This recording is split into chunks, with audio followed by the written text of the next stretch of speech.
உங்க வீட்ல சாப்பாட்டு நேரம் வந்தாலே போதும் ஒரு போர்க்களமே நடக்குதா? நீங்க ஒரு பக்கம் சத்தான சாப்பாட வைக்க, உங்க குழந்தை இன்னொரு பக்கம் வேண்டா வேண்டான்னு தலையாட்ட ஒரே டென்ஷனா தான் இருக்கும் இல்லையா? கவலையே படாதீங்க. இந்த பிரச்சனை உங்க வீட்ல மட்டும் இல்ல. சாப்பிட அடம் பிடிக்கிற குழந்தைங்களை சமாளிக்க சில சிம்பிளான ஆனா ரொம்பவே சூப்பரான வழிகள் இருக்கு. அத பத்தி தான் நாம இப்ப பார்க்க போறோம். சரி, இந்த சவாலை எப்படி ஜெயிக்கிறதுன்னு பார்க்கறதுக்கு முன்னாடி, இது ஏன் இவ்ளோ பெரிய பிரச்சனையா இருக்குன்னு முதல்ல நாம புரிஞ்சுக்கணும். இது சும்மா குழந்தைங்க பண்ற அடவனு மட்டும் நினைச்சிடாதீங்க. அதுக்கு பின்னால நாம கண்டிப்பா கவனிக்க வேண்டிய சில விஷயங்கள் இருக்கு. பாருங்க, நிறைய அப்பா அம்மாக்கள் இப்படி தான் ஃபீல் பண்றாங்க. நம்ம குழந்தைங்க காய்கறியை பார்த்த உடனே முகத்தை சுளிக்கும்போது நமக்குள்ளே ஒரு கேள்வி வரும். ஐயையோ, ஒரு நல்ல பெற்றோரா நம்ம தோத்துட்டோமான்னு. ஆனா உண்மை என்ன தெரியுமா? இது ரொம்ப ரொம்ப சாதாரணமான ஒரு விஷயம். அதனால முதல்ல உங்களை நீங்களே குறை சொல்லிக்கிறத நிறுத்துங்க. இப்போ யோசிச்சு பாருங்க, ஒரு செடிக்கு சரியா தண்ணியும் உரமும் கிடைக்கலன்னா என்ன ஆகும்? அது அப்படியே வாடி போகும் இல்லையா? அதே மாதிரி தான் நம்ம குழந்தைகளும். சரி, கொஞ்ச நாள்ல சரியாயிடும், இது ஒரு ஃபேஸ் தான் அப்படின்னு நம்ம நினைக்கலாம். ஆனா தேவையான சத்துக்கள் தொடர்ந்து கிடைக்காம போகும்போது அது அவங்களோட வளர்ச்சியில சில பெரிய பிரச்சனைகளை உண்டாக்க வாய்ப்பு இருக்கு. இதெல்லாம் குழந்தைங்க டாக்டர்ஸ் அடிக்கடி பார்க்குற சில முக்கியமான குறைபாடுகள். உதாரணத்துக்கு, இரும்புச்சத்து குறைவா இருந்தா குழந்தைங்க எப்பவும் டல்லா சோர்வாவே இருப்பாங்க, ஆக்டிவாவே இருக்க மாட்டாங்க. அதே மாதிரி கால்சியம், வைட்டமின் டி குறைபாடு வந்தா அது நேரடியா அவங்க எலும்பு வளர்ச்சியை பாதிக்கும். யோசிச்சு பாருங்க, இது அவங்களோட எதிர்கால ஆரோக்கியத்துக்கான அஸ்திவாரம். சோ இது நம்ம சாதாரணமா எடுத்துக்கவே முடியாது. இத்தனை பிரச்சனைகளை பத்தி கேட்டதும் உங்களுக்கு கொஞ்சம் பயமா இருக்கலாம். ஆனா ஒரு நிமிஷம், ஒரு நல்ல செய்தி இருக்கு. இதுக்கு ஒரு சூப்பரான தீர்வு இருக்கு. சயின்ஸ் அடிப்படையில் நிரூபிக்கப்பட்ட ரொம்ப ஈஸியா நம்ம ஃபாலோ பண்ணக்கூடிய ஒரு கைடு இருக்கு. வாங்க, அதை பத்தி தான் நம்ம இப்போ பார்க்க போறோம். இத பார்த்ததும் ஐயோ ஏதோ பெரிய ரூல்ஸ் புக் மாதிரி இருக்குன்னு நினைக்காதீங்க. இது ஒரு ஜாலியான பசில் கேம் மாதிரி, ரொம்பவே ஃப்ளெக்சிபிளான ஒரு அமைப்பு. உங்க குழந்தைக்கு என்ன பிடிக்கும், உங்க குடும்ப சூழல் என்ன, அதுக்கேத்த மாதிரி நீங்க இதை ரொம்ப சுலபமா மாத்திக்கலாம்.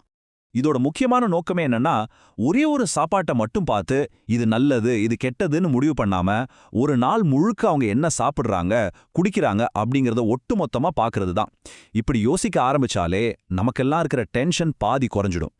இப்போ ஒரு சூப்பரான ஒரு ரூல் சொல்லட்டுமா? இதுக்கு பேரு 85-15 ரூல்.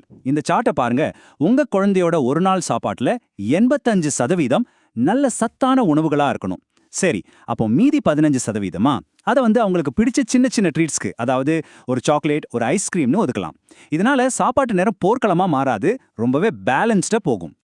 ஓகே, இப்போ சில ஸ்மார்ட் ஃபுட்ஸ் பத்தி பார்க்கலாமா? இதெல்லாம் சும்மா காய்கறி பழங்கள்ல மட்டும் சொல்லிட முடியாது. சொல்லப்போனா நம்ம குழந்தைங்களோட வளர்ச்சிக்கு ரொம்பவே தேவையான சில சூப்பர் பவர்ஸ் கொண்ட சூப்பர் ஹீரோ உணவுகள்னு கூட சொல்லலாம். நம்ம லிஸ்ட்ல முதல் சூப்பர் ஹீரோ யார்னா ஸ்ட்ராபெரி தான்.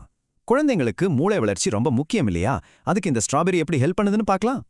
ஒரு புது ரிசர்ச்ல ரொம்ப இன்ட்ரெஸ்டிங்கான ஒரு விஷயத்த கண்டுபிடிச்சிருக்காங்க.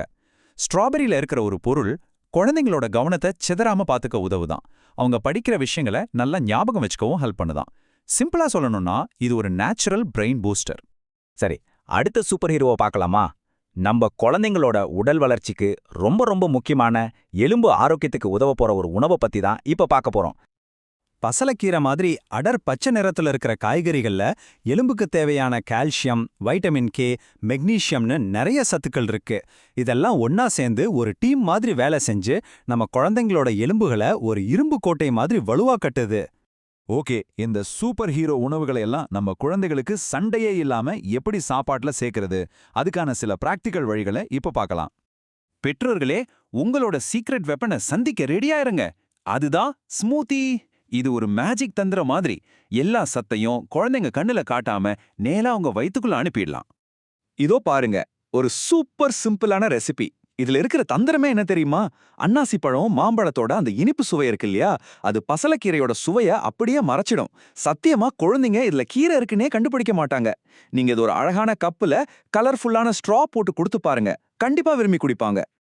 இன்னொரு சூப்பர் ஐடியா என்னன்னா, இந்த படத்துல இருக்கிற மாதிரி உங்க குழந்தைங்கள குட்டி ஷெஃப்களா மாத்திடுங்க. பழங்களை எடுத்துட்டு வந்து கொடுக்கறது, இல்ல பிளெண்டர் பட்டன் அழுத்துறத மாதிரி சின்ன சின்ன வேலைகளை அவங்கள செய்ய விடுங்க. அப்போ இது நான் செஞ்ச ஸ்மூத்தி அப்படிங்கிற ஒரு பெருமையில அதை சாப்பிட ரொம்பவே ஆர்வமா இருப்பாங்க. சரி, நாம இப்போ நிறைய விஷயங்கள பார்த்துட்டோம். இப்போ இதை எல்லாத்தையும் சேர்த்து நீங்க இன்னைக்கே ஆரம்பிக்கிற மாதிரி ஒரு சிம்பிளான ஆக்ஷன் பிளானா சுருக்கமா பார்க்கலாம். இந்த டேபிள ஒரு சின்ன கைட் மாதிரி வச்சுக்கோங்க. முதல்ல அவங்களுக்கு பிடிச்ச விஷயத்துல இருந்து ஆரம்பிங்க. ஒரு தோசையில கொஞ்சமா கேரட் துருவி போடலாம். அடுத்தது அதை ஜாலியா மாத்துங்க. ப்ராக்லிய சும்மா கொடுக்காம குட்டி மரங்கள்னு சொல்லி பாருங்க. அப்புறம் கண்டிப்பா அவங்கள சமையல்ல ஹெல்ப் பண்ண கூப்பிடுங்க. கடைசியா அதை கொடுக்கிற விதம் ரொம்ப முக்கியம். ஒரு ஃபன்னான கப்ல கொடுக்கும்போது அது ஒரு ட்ரீட் மாதிரி தெரியும். பாருங்க, இந்த மாதிரி சின்ன சின்ன மாற்றங்கள் ஒரு பெரிய வித்தியாசத்தை உருவாக்கும். சரி, இப்போ உங்களுக்கான ஒரு சின்ன கேள்வி. இன்னைக்கு ராத்திரி உங்க குழந்தைக்கு எந்த ஒரு சத்தான உணவை நீங்க ஜாலியா மாத்தி கொடுக்க போறீங்க? நல்லா ஞாபகம் வச்சுக்கோங்க, நாம எடுத்து வைக்கிற ஒவ்வொரு சின்ன அடியும் ஒரு பெரிய மாற்றத்துக்கான ஆரம்பம். வாங்க அந்த முதல் அடியை என்னைக்கு எடுத்து வைப்போம்.